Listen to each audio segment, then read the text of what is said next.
We have 2 mines on care and maintenance, both with very significant reserves or resources. So both have metal in the ground that would support at each asset at least a decade of mine life. In Idaho, we're going to keep on care and maintenance. That's a mine for the next leg of the moly cycle. We are proposing to reopen Thompson Creek, the mine in Idaho. Now, why are we doing that? We have a roaster in Pittsburgh that is currently running at 1/3 capacity. As with all roasters, this is a very high fixed cost business. So we're running at 1/3 capacity now.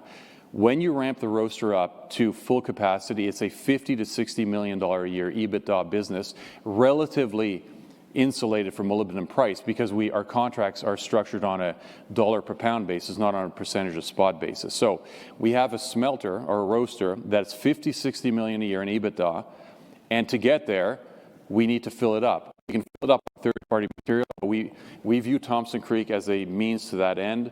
We'll get 12 to 13 million pounds a year, which would fill 1/3 of the roaster with a very, very clean, probably the cleanest molybdenum concentrate on the market, which would then allow us a lot of blending opportunity with further third-party con to get us to that 36 to 40 million pounds a year, which will generate that strong EBITDA. So our strategy around molybdenum is we have a roaster.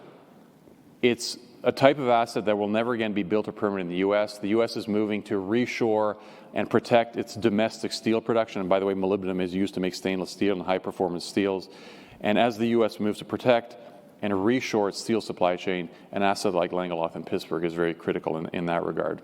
So we're looking to ramp up Langeloth, and the first step to doing that is reopening the Thompson Creek mine with its very clean concentrate. We have 2 phases of investment decision. In the middle of 2024 here, within a few months, we're going to green light the first phase, and that will trigger an investment of 100 to 125 million.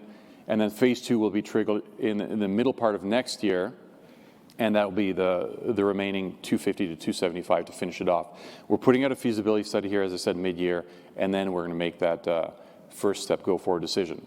Now, notwithstanding all and we do have a bullish view on molybdenum. It is by many considered a critical metal. Marginal demand for molybdenum is driven by performance steels that are disproportionately used in nuclear, solar, offshore wind, the retooling of Europe's gas infrastructure to LNG base, which requires a lot of performance steel.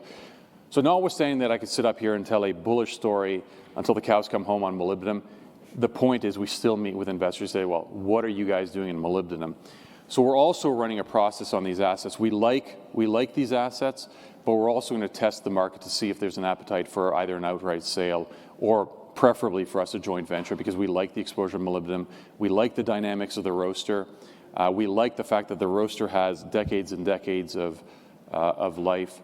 So we're looking at options to basically show the market that there is value in these assets. And I think other companies have done successful stories on value realization on these unloved, potentially viewed as non-core assets. So that's what we intend to do.